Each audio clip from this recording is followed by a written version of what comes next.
أعوذ بالله من الشيطان الرجيم. بسم الله الرحمن الرحيم. ألف لام ميم.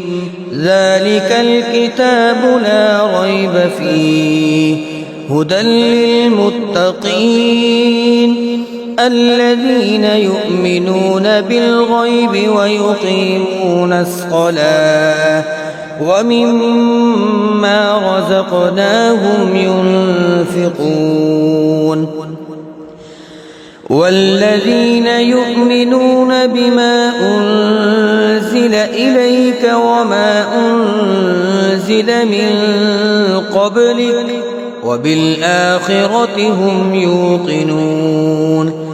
الله لا إله إلا هو الحي القيوم لا تأخذه سنة ولا نوم له ما في السماوات وما في الأرض من ذا الذي يشفع عنده إلا بإذنه يعلم ما بين أيديهم وما خلفهم ولا يحيطون بشيء من علمه إلا بما شاء وسع كرسيه السماوات والأرض ولا يؤوده حفظهما وهو العلي العظيم.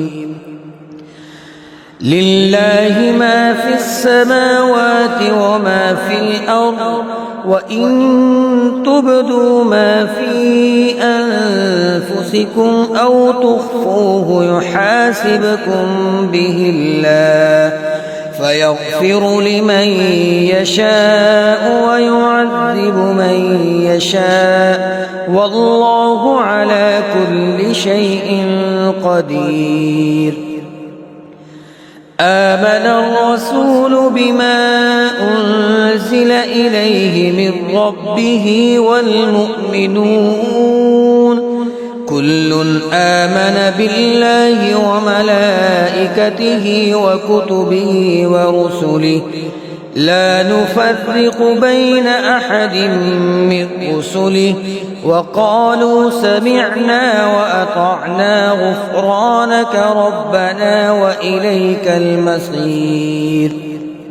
لا يكلف الله نفسا إلا وسعها لها ما كسبت وعليها ما اكتسبت ربنا لا تؤاخذنا إن نسينا أو أخطأنا ربنا ولا تحمل علينا إصرا كما حملته على الذين من قبلنا ربنا ولا تحملنا ما لا طاقة لنا به واعف عنا واغفر لنا وارحمنا أنت مولانا فانصرنا على القوم الكافرين.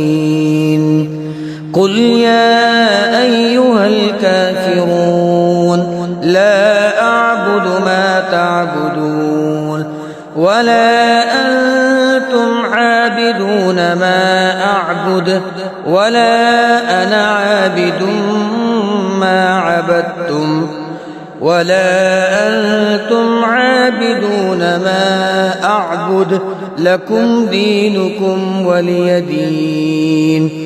قل هو الله أحد الله الصمد لم يلد ولم يولد ولم يكن له كفوا أحد. قل أعوذ برب الفلق من شر ما خلق ومن شر غاسق إذا وقب ومن شر النفاثات في العقد ومن شر حاسد إذا حسد.